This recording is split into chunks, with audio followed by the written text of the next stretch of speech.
Welcome back to Block TV. It's time now for Power Blocks. Binance, the largest crypto exchange in the world, looks set to continue its outstanding run of success. And while many in the sphere shy away from working in the tough regulatory environment of the United States, Binance has doubled down by opening a US-specific exchange in order to keep in full compliance. Debuting on September 23rd in 37 states plus Puerto Rico, Binance US was being headed by CEO Catherine Coley, a former Ripple executive who has promised to tread carefully in line with US regulation while remaining agile in a competitive US crypto environment. And I have the absolute pleasure of speaking with Catherine now, who is joining us on Block TV. Catherine, firstly, thanks so much for being with us. Thank you so much, guys. Apologies, we're here in a public space in New York. We are normally based in San Francisco, where it's a little quieter. That's perfectly okay. The whole point of the crypto sphere is that it is open space, open plan, everything's accessible. I think this fits perfectly with the philosophies that we're trying to talk about 100% agree. All right, so Catherine, I want to get straight into it. So Binance has been nothing short of a meteoric success, climbing to the lead position in terms of crypto exchanges since its launch back in July 2017. Now, with the launch of Binance US back in September, what would you say is the sort of driving philosophy, goal, approach that you intend to take there with the US wing of the brand? I think there's so many things that we can learn from and bring from the experience that we've all been able to see, which is Binance is scaling to be a kind of globally recognized trading venue with the technology building out not only on the platform itself, but expanding into a really robust ecosystem for users. So with the United States coming in, being able to deliver that trading technology, that speed, the execution, and the comfort of understanding that this is how the rest of the world is trading, we can adapt it to the US markets. So bringing forth the importance of security and privacy, as well as complying within the same rules that the US set out for digital assets. So one of the things that we are doing is bringing that technology and then entering the US with a faster version of KYC, something that's required for users to be part of digital asset marketplaces. So we've know your customer is a required procedure, part of the anti-money laundering process is required in the US. And what we've then been able to do is speed up that to allow for a more streamlined process, making it as easy as possible for users to gain access to these digital assets. So taking what Binance does best, which is execution and understanding their customer, and then bringing that into a local market is really where we are. Now, you've spoken in the past about this issue, but the need to balance that sort of process of innovation and growth that Binance is so well known for, but simultaneously working with inside US regulation. Now, there's constant talk of Binance's expansion, but sometimes criticism from some fields that you there at Binance have a bit of a growth at all costs model. What would you say is your goals for the Binance US branch in terms of balancing that growth and innovation versus working within the regulatory framework and making sure you have a stable business model for the longer term? Yeah, I think there's so much kind of the ethos of Binance being humble, hardcore, and championing freedom. Those all align very much with my vision as well for the US. There's one wonderful thing as well with this platform that we can leverage, and that's really expanding the understanding and education of digital assets to the US market. I think for a long time, at least since I've been involved, crypto has been very isolated. We've been doing our best to mainstream digital assets, but there's still so many components where people feel they're on the sidelines, maybe they've started too late, or maybe they're just downright intimidated by this technology and the growth and the opportunities that are actually for users. So one thing I'm really focused on is educating, not intimidating the US, and getting them up to speed to understand that what we provide is really a means to access, manage, and grow your own personal capital. It's not a futuristic rocket ship, a lot of people are calling it, but there's so many more components of just the freedom that you get from being able to control your own assets. And we're providing a platform that allows you to then access a diverse selection of the technologies available. So really, rather than being the gatekeeper to people, we are offering them the marketplace to conduct their own choices. And speaking of that marketplace, you're now about 6 weeks or so into trading in Binance US. Has it met expectations? Has it exceeded expectations? How are you finding the general growth? Again, kind of on the approach of what a wonderful position we are in to be bringing really accelerated technology to the United States at this time with the support of such a strong brand globally. So I sit at such a privilege to be able to bring this to the United States and have the United States have about 7 years of experience with incumbent exchanges, understanding how they work, understanding what regulation is required. So we really are entering the market at what I feel is a great time. So the launch kicked off around a month ago, September, when we first kicked off. We started around 7 tokens, coins, and now we've up to our offering to about 25 coins. So we've really been scaling to deliver for our customers that diverse variety for users to access. So we have about 40 trading pairs in total, 25 coins, dollar on-ramps, various ways to be able to deliver your dollars to the platform and then begin trading into digital assets. So whether that's through wire payments, through ACH, which is the local US rails, or through using your own debit cards, we've really increased the access that people can gain into these digital asset markets with their current fiat dollars. And then as well provided insurance, FDIC insurance coverage on those dollar deposits, something that US users really do care about, wanting to make sure that what they are putting forward on these exchanges does have some form of protection and coverage. So I'm very excited by what we've done in rolling it out. The adoption seems people are taking a chance on us, given that we are doing things in a right and thoughtful way, but also keeping our ear very close to what users are demanding. That's something that I stand for, having been a user myself of previous exchange experiences, of being able to apply my own frustrations to the solutions and taking the frustrations and the feedback from our users now and being able to, in real time, adjust our product to better suit the audience. But, speaking of those sort of product adjustments, when you first launched, you had that zero free trading campaign in order to get some new users on board, assist with some of the onboarding experience. That tapped out at the start of November, and there appears to have been a little bit of a slowdown in trading volume. Do you see this as an issue at all, and how do you intend to address that volume slowdown? Yeah, I think, what an honor it was to have not had an issue in the first couple of weeks where we saw kind of consistent growth occurring. I think the markets ebb and flow. We owe them nothing, and the markets owe us nothing. So we have to continually be improving upon what we're delivering, as well as understanding there's so many components that go into. That's actually Binance.com actually on the background there. So the Binance US looks a little different, but it's rather similar.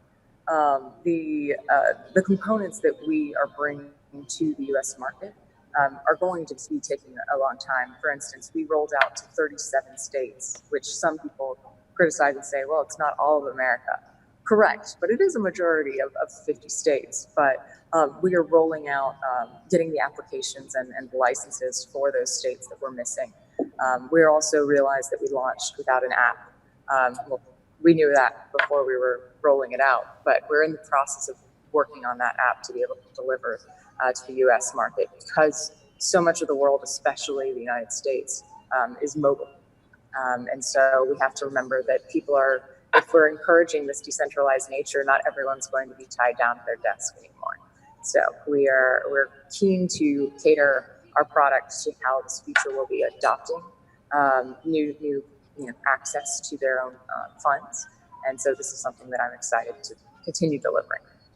Do you just think, just sort of quickly, do you think there's a timeline on when you might get access to those additional 13 states and markets in the US, or is it more of an ongoing process?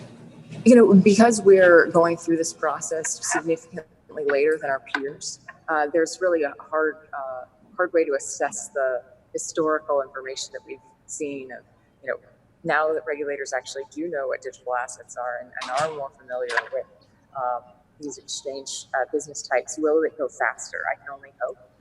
But we have, patience in the fact that we will still be rolling out new listings and new elements, regardless of the time that it takes to get these new states on board.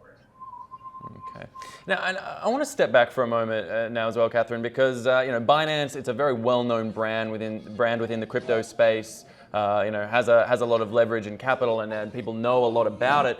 That being said, you yourself, while you've already made some significant waves, are still, the crypto sphere is just getting to know you. So I wonder if we could ask a little bit about yourself and your experience. So you previously served as head of XRP institutional liquidity at Ripple.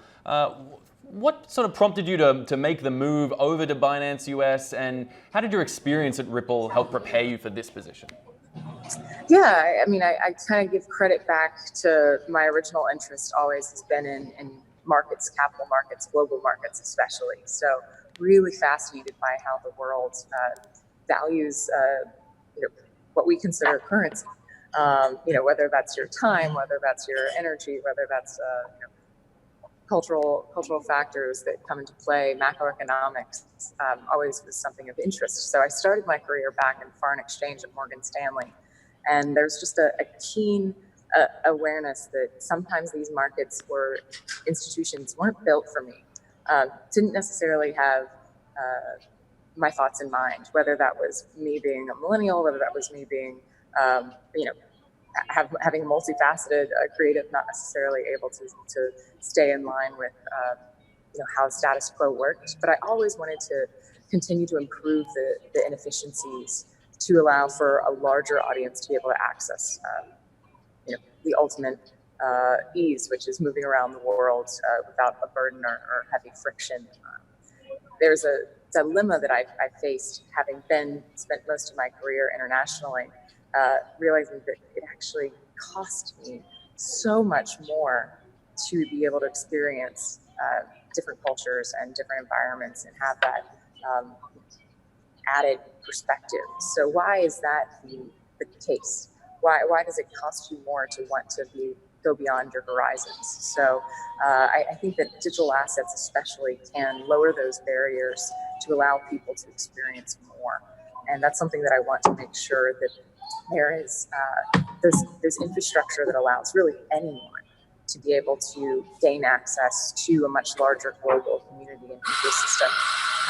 Apologies, there's an espresso machine right by me. But the access of that has helped me navigate my career. So I saw Ripple as a way of understanding how they were going to be moving funds around the world in a seamless way. And so being responsible for the expansion of liquidity of XRP gave me a viewpoint into exchanges, into market makers, into custody solutions, into the different components that really make up a market. You've got kind of your infrastructure, you've got your speculators, you've got your corporate use cases. So how can we build those out robustly? And one of the laggards for me, especially in the United States, was the infrastructure. There still lacked a component that was intuitive or one that really suited my expectations of how digital assets would be. I didn't think that we wanted to create the next Wall Street. I've been there, done that, experienced it, and really wanted to build the future of what we can see digital assets and this access opening up. So you'll see that we're doing things not like others, not in the same way that I've seen going through working at several banks. I believe there is a reason why technology is allowing us to innovate, and let's take advantage of it.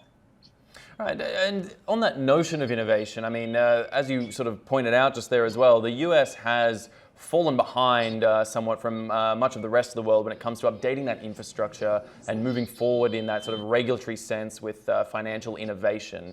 Even the SEC has repeatedly come out claiming that market manipulation remains one of the key issues within the crypto space that's sort of limiting their abilities to move forward with adopting crypto markets and regulating them. And this is the reason they cite for regularly not going ahead with ETFs and a number of different crypto regulations that many inside the industry would really like to see. Particularly, obviously, that exchange-based manipulation, wash trading and whatnot that's going on. Now, Binance has in the past done a lot to try and combat this and tried to have more transparency, but how do you incorporate those sort of elements into your management of the Binance US brand? Yeah, I've often always been the there's a word for this, but it doesn't come to me first, of the person that tests out the waters, navigates the unknown, dives into the rapids to figure out if it's safe enough for other people to come and follow through. And I've always been a risk taker in that element of, I find comfort in the unpredictable. And so being ahead of what the Asian markets were in FX, I was able to be a liaison back to my US hedge fund clients, and diving into the unknowns of cryptocurrency, as I was able to relate that back to my FX components and peers and friends when I was working at Ripple. Again, diving into the exchange environment, I'm hoping to be able to be the forward process of understanding what are these risks, what is the transparency that you need in order to make sure that the way is safe enough to welcome others into it. So I really stand behind the fact that integrity is all we really have. So maintaining a level of integrity that would allow for more users to find comfort and understanding is the only way that we can build forward. And so understanding the necessary frameworks that we need to be providing and letting people know exactly why and how we're doing things is also so much part of the process of providing comfort for others, to be able to have that confidence in what we're building. So I think we've provided a digital asset framework, a risk assessment framework for when we're listing new coins, going through that and walking through, really how we were able to get comfortable with some of these tokens. Then builds out the ways that we process or we bring people onto our team. I've had a kind of a very strong belief in making sure that we're bringing in people who have both experience but desire to improve the experience that they've had in a traditional market. So our team is comprised of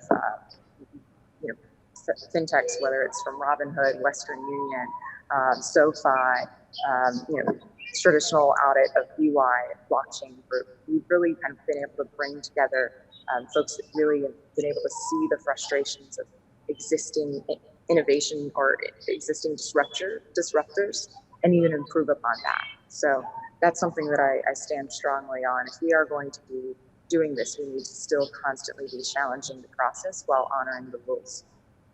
Well, Catherine, it sounds like you have a comprehensive vision there for how you intend to run Binance US. I want to thank you so much for firstly continuing the trend of transparency and direct communication that CZ, the CEO of Binance Total, likes to pioneer and work towards. I'm glad to see that you're doing the same thing. So I want to thank you so much for coming on to BLOCKTV and having this conversation with us with all the great milieu of background noises and engagements. Regardless, we still managed to have a great conversation. So Catherine, again, thank you so much. Our absolute pleasure. Really Thanks so much for being with us.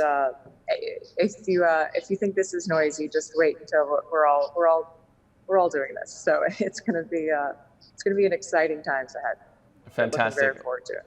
We look forward to reporting from it here at BLOCKTV. So for those at home, stay with us at blocktv.com for all the latest in news and information. I'm westropp-evans. Thanks for watching.